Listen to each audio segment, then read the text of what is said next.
সবাই আমরা ভলান্টিয়ার, সবাই আমরা সবাই ভলান্টিয়ার। তাহলে এইভাবে যদি সবাই একটু সবাইকে সবাই হয়ে যান, সবাই দেখতে পেলে বাইরে খেলার মাঠের বাইরে অনেক দর্শক আছে, সবাই দেখতে পাচ্ছে না।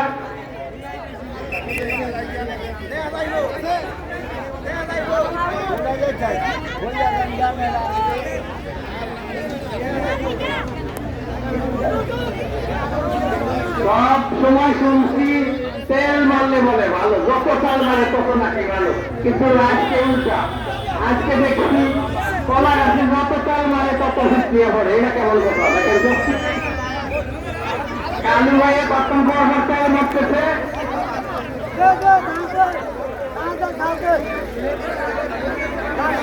একজনে একবার কেউ